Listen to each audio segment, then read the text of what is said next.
সে ভাঙা হয়েছে শেখ মুজিবুর রহমানের বাড়ি, আর তার থেকেই কিন্তু রাজনৈতিক তরজা তুঙ্গে। মুক্তিযুদ্ধের যে ইতিহাস সেটা কি বাংলাদেশ ভুলে যেতে চাইছে, এমন যেমন বিতর্ক রয়েছে, তারই পাশাপাশি এই প্রশ্নটা এখন দানা বাঁধছে যে তাহলে বাংলাদেশের রাজনীতিতে এর কী প্রভাব পড়বে। আমাদের সঙ্গে রয়েছে অর্ক ভাদুরী, বিশিষ্ট সাংবাদিক, তার সঙ্গে এই নিয়ে আলোচনা করব। বাংলাদেশের রাজনীতিতে এবং সর্বোপরি ভারতের একটা রাজনীতি নিতেও তো এটার একটা গুরুত্ব রয়েইছে। কি প্রভাব পড়বে দুই দেশেরই রাজনীতি? প্রথম কথা যেটা বলার সেটা হচ্ছে যে ধানমন্ডি ৩২ নম্বর শুধুমাত্র যে শেখ হাসিনার বাড়ি বা শেখ মুজিবুর রহমানের বাড়ি এরকম তো নয়। বাংলাদেশের ইতিহাসের সঙ্গে এই বাড়ির একটা ভীষণ যোগাযোগ রয়েছে। কারণ এটা অস্বীকার করার কোনো উপায় নেই যে শেখ মুজিবুর রহমানকে নিয়ে প্রচুর বিতর্ক থাকতে পারে। তিনি বাকশাল কায়েম করেছিলেন এবং ৭২ থেকে ৭৫ কাল পর্বে তার নেতৃত্বে বাংলাদেশে একটা দানবিক স্বৈরাচার প্রতিষ্ঠিত হয়েছিল। হাজার হাজার বিরোধী দলের কর্মী সমর্থকরা অত্যাচারিত হয়েছিলেন, খুন হয়েছিলেন। শেখ মুজিবুর রহমান রক্ষী বাহিনী তৈরি করেছিলেন, যে রক্ষী বাহিনীর বিরুদ্ধে প্রচুর অত্যাচারের অভিযোগ রয়েছে। সবই সত্যি, কিন্তু আবার এটাও তো ভীষণভাবে সত্যি যে বাংলাদেশের মুক্তিযুদ্ধ আসলে শেখ মুজিবুর রহমানের নামেই হয়েছিল। জেনারেল জিয়াউর রহমান তিনি যে স্বাধীনতার ঘোষণা করেছিলেন সেটাও কিন্তু শেখ মুজিবের নামেই ঘোষণা করেছিলেন। কাজেই এই ধানমন্ডি ৩২ নম্বর বাড়িটা ভেঙে ফেলা, এইটা অন্তর্বর্তীকালীন সরকার যে অ্যালাউ করলেন, তারা যে সেটা আটকাতে পারলেন না, এটা না পারাটাই অ্যালাউয়ের সমান। একেবারেই তাই। একটা সরকারের প্রধান দায়িত্ব হচ্ছে যে এই ধরনের নৈরাজ্য আটকানো, এটা তো একটা সরকারের প্রধান দায়িত্ব। যদি ৫ তারিখের পরে, মানে ৫ই আগস্টের পরে ৬, ৭, ৮ যখন সরকার ছিল না দেশে, সেই সময় ধানমন্ডি ৩২ নম্বর ভাঙা হতো, সেটা এতটা সমস্যাজনক হতো না। কিন্তু এখন ৬ মাস ধরে একটা সরকার রয়েছে, তা সত্ত্বেও সেই সরকারের আর্মি সেখানে গেল ঘটনাস্থলে, তারপর আবার তারা ফিরে চলে এলো, এবং আর্মির সামনে, প্রশাসনের সামনে যখন এই বাড়িটা ভাঙা হচ্ছে, কেউ আটকাচ্ছেন না। এটা প্রমাণ করে যে মবের ওপর বা সার্বিকভাবে বাংলাদেশের বর্তমান পরিস্থিতির ওপর অন্তর্বর্তীকালীন সরকারের কার্যত কোনো নিয়ন্ত্রণ নেই। এটা আন্তর্জাতিকভাবেও ভীষণ বাজে একটা মেসেজ গেল। আমি আপনাকে বলতে চাই যে ধরুন পৃথিবীর বহু দেশে স্বৈরশাসকদের পতন হয়েছে, তারা পালিয়ে গিয়েছেন, এবং তার যে পালিয়ে যাওয়ার ইমিডিয়েট রিয়াকশান হিসেবে তাদের বাড়িঘরদোর ভাঙচুরও হয়েছে। কিন্তু তারপরে যে কোনো দায়িত্বশীল সরকার করে কি, যে সেই বাড়িঘরগুলোকে তারা রক্ষা করে, কোথাও মিউজিয়াম হয়, কোথাও হাসপাতাল হয় বা সরকারি দফতর হয় ইত্যাদি। আমি এই কয়েক মাস আগে আমি সার্বিয়ায় গিয়েছিলাম, যেখানে আগে সেটা তো পূর্বতন ইউগোস্লাভিয়ার অংশ। সেখানে মার্শাল টিটো ছিলেন ওখানকার কমিউনিস্ট নেতা, আপনি জানেন নিশ্চয়ই। তো মার্শাল টিটোর বিরুদ্ধে সেই দেশের মানুষের ব্যাপক ক্ষোভ ছিল। অনেকে বলেন যে এই ক্ষোভটা ম্যানুফ্যাকচার্ড, তৈরি করা, অনেকে আবার বলেন না এটা খুব অর্গানিক ক্ষোভ। কিন্তু সেখানে কিন্তু এখন টিটোর কে নিয়ে রীতিমতো মিউজিয়াম রয়েছে। তার সেখানে টিটো কী ব্যবহার করতেন, কি করেছেন না করেছেন, সব কিছুই কিন্তু সেখানে রয়েছে। আবার তার মধ্যে টিটোর বিরুদ্ধেও যারা কথা বলেছেন তাদেরও কিন্তু সেগুলোরও কিন্তু সেখানে রয়েছে। জার্মানিতে গিয়ে নাজিদের মিউজিয়াম, নাজি সংক্রান্ত মিউজিয়াম আমি দেখেছি। কাজেই এই ব্যাপারগুলো কি জানেন তো, ইতিহাসকে মুছে ফেলা যায় না, শেখ মুজিবকেও মুছে ফেলা যাবে না। শেখ মুজিব তার সমস্ত ভালো কাজ এবং খারাপ কাজের জন্য ইতিহাসে রয়ে যাবেন। কিন্তু বাংলাদেশের অন্তর্বর্তীকালীন সরকারের সবচাইতে বড় ব্যর্থতা হচ্ছে এইটা, তারা গোটা বিশ্বের সামনে প্রমাণ করে দিলেন তাদের আসলে কোনো ক্ষমতা নেই, তারা আটকাতে পারেন না। এটা হচ্ছে প্রথম কথা। দ্বিতীয় কথা হচ্ছে এর ইম্প্যাক্ট কী পড়তে চলেছে বাংলাদেশের রাজনীতিতে। আমার মনে হয় যে এর দু রকমের ইম্প্যাক্ট রয়েছে। প্রথমত, অন্তর্বর্তীকালীন সরকারের ওপরে একটা চাপ বেড়েছে।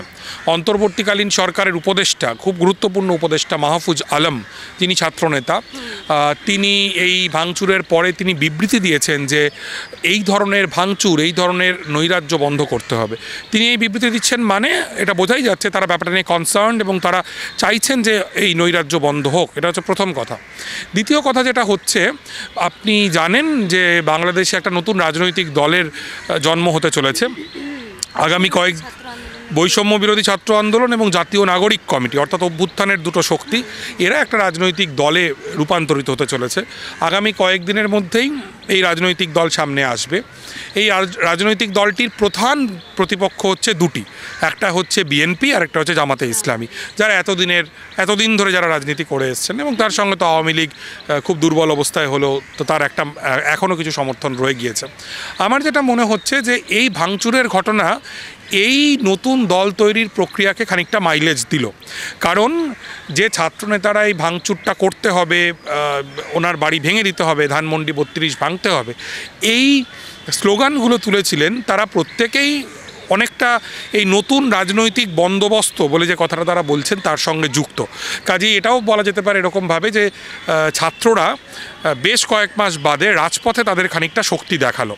আর আরেকটা যেটা ইম্পর্টেন্স রয়েছে বলে আমার মনে হয় সেটা হচ্ছে আওয়ামী লীগের দিক থেকে, যে আওয়ামী লীগ দোর্দণ্ড প্রতাপশালী একটা রাজনৈতিক দল, মাত্র কয়েক মাস আগে 2024-এ বছরখানেক আগে তারা প্রচুর ভোট পেয়ে নির্বাচনে জিতেছিল। সেই নির্বাচনকে যদিও গোটা পৃথিবীর মানুষ প্রহসন বলেই মনে করেন, কিন্তু তারা তো এটা নিশ্চয়ই বলবেন যে তারা জিতেছিলেন এবং তারা এখনও দাবি করছেন দেশে তাদের প্রচুর সমর্থক রয়েছে। আমরা দেখলাম যে আওয়ামী লীগের একজন মানুষও তারা সেই ধানমন্ডি 32 বাঁচাতে এগিয়ে এলেন না।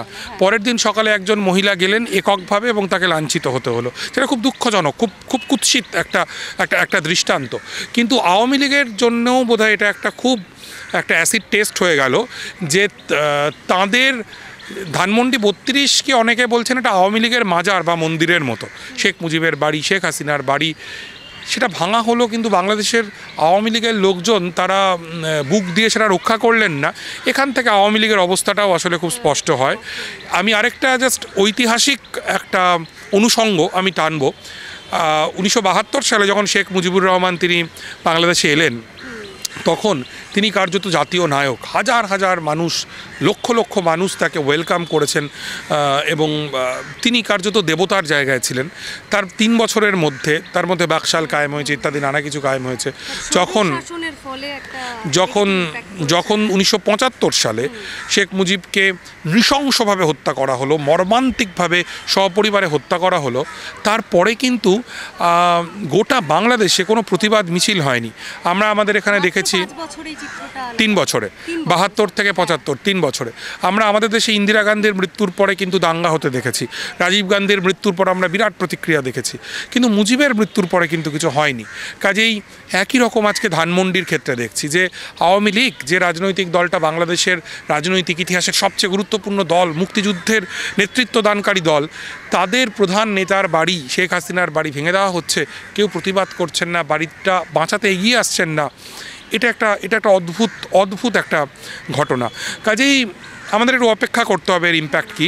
তবে ইম্প্যাক্ট যাই হোক, যেটা সবচাইতে গুরুত্বপূর্ণ কথা, এই ঘটনা কিন্তু প্রমাণ করলো যে বাংলাদেশের রাজনৈতিক পরিস্থিতির ওপর অন্তর্বর্তী সরকারের কোনো নিয়ন্ত্রণ নেই এবং তাদের ক্ষমতায় থাকার কতটা যোগ্যতা রয়েছে, এই ঘটনা কিন্তু সেই নিয়েও প্রশ্ন তুলে দিল। আচ্ছা, এই ঘটনার পিছনে কি কোনো রাজনৈতিক সমীকরণ কাজ করছে বলে মনে হয়?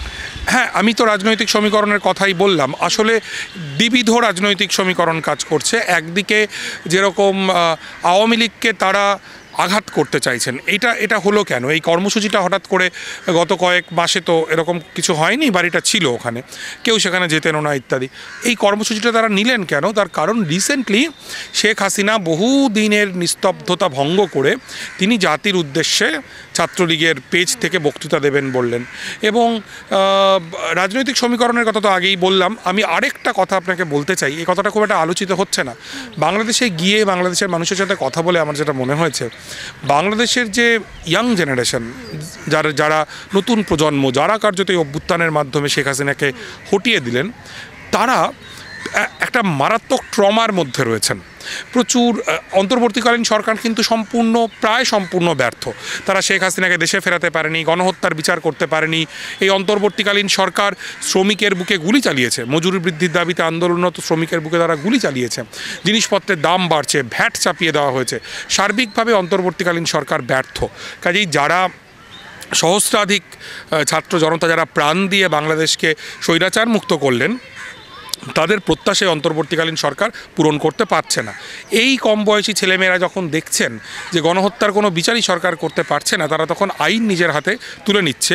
এক ধরনের কালেকটিভ ট্রমার মধ্যে রয়েছে, একটা ট্রমাটাইজড জেনারেশন বাংলাদেশে এই মুহূর্তে রয়েছে, এবং তারা এই ধরনের ভাঙচুর নৈরাজ্যের দিকে হাঁটছে। কিন্তু যদি অন্তর্বর্তীকালীন সরকার এগুলো নিয়ন্ত্রণ করতে না পারেন, তাহলে তাদের ক্ষমতায় থাকার কোনো অধিকার আছে বলে আমার অন্তত মনে হয় না। যদি তারা মনে করেন তাদের সেই যোগ্যতা নেই, তাহলে তাদের উচিত একটা গ্রহণযোগ্য নির্বাচন দেওয়া, দ্রুত নির্বাচন দেওয়া, যার মাধ্যমে একটা রাজনৈতিক সরকার প্রতিষ্ঠিত হতে পারে এবং বাংলাদেশে শান্তি শৃঙ্খলা ফিরে আসতে পারে। আচ্ছা, বাংলাদেশের আমজনতারও কি তাহলে মনে হয় যে এই অন্তর্বর্তীকালীন সরকারের প্রতি যে আস্থা সেটা ক্রমশ হারিয়ে যাবে বা হারিয়ে যাচ্ছে? হ্যাঁ, ডেফিনেটলি। আপনি যদি বাংলাদেশের সোশ্যাল মিডিয়া পেজগুলো খেয়াল করেন তাহলেই দেখবেন যে আওয়ামী লীগের, দেখুন আওয়ামী লীগ একটা গণধিকৃত শক্তি, তাদের নেত্রীকে পালিয়ে যেতে হয়েছে, তারা আওয়ামী লীগের কোনো গ্রহণযোগ্যতা বাংলাদেশে নেই। কিন্তু অন্তর্বর্তীকালীন সরকারও কিন্তু দ্রুত তার গ্রহণযোগ্যতা হারাচ্ছে। জিনিসের দাম বাড়ছে, আমি বললাম শ্রমিকের বুকে গুলি চলেছে, কালকেই দেখছিলাম ছাত্রদের ওপরে লাঠি চলেছে, আদিবাসীরা নির্যাতিত হচ্ছেন, সংখ্যালঘুরা আক্রান্ত হচ্ছেন, একের পর এক মাজার ভাঙা হচ্ছে। অন্তর্বর্তীকালীন সরকার বলছে যে মাজার ভাঙার বিরুদ্ধে ব্যবস্থা নেওয়া হবে, কিন্তু এখনও পর্যন্ত কোনো ব্যবস্থা নিতে আমরা দেখিনি। ভাস্কর্যগুলো ভেঙে ফেলা হচ্ছে। প্যাথেটিক অবস্থা। বাংলাদেশে একটা নৈরাজ্যের শাসন চলছে। নৈরাজ্য হওয়াটাই খুব স্বাভাবিক। আপনি যদি মুক্তিযুদ্ধ পরবর্তী ইতিহাস দেখেন তাহলেও দেখবেন যে প্রচুর হাজার মানুষ সেখানে খুন হয়েছেন, ৭৪ সালে দুর্ভিক্ষ হয়েছে, সবই সত্যি। কিন্তু এখনও ব্যাপক নৈরাজ্য রয়েছে, এটাও ভীষণভাবে সত্যি। অন্তর্বর্তীকালীন সরকার যেহেতু নিজের দায়িত্ব পালনে ব্যর্থ হচ্ছেন, আমি জানি না, আমি তাদের সততা, ইন্টিগ্রিটি এগুলো নিয়ে প্রশ্ন তুলছি না, কিন্তু তারা পারফর্ম করতে পারছেন না। তারা বাঞ্চ অফ নন পারফর্মার্স তারা বাংলাদেশের ক্ষমতায় রয়েছেন।